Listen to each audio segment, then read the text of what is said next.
In this video, I'm going to show you how to fix your rear window on your 84 through 89 4runner. A lot of times the window switch don't work because it has a whole bunch of stuff that has to go through.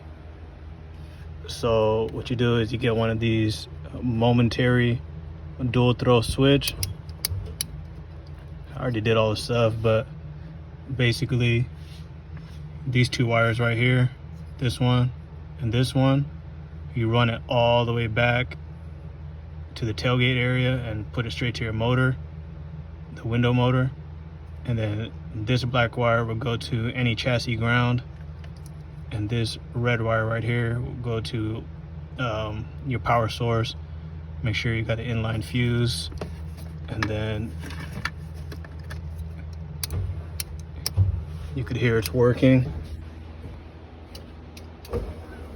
I got the tailgate open right now.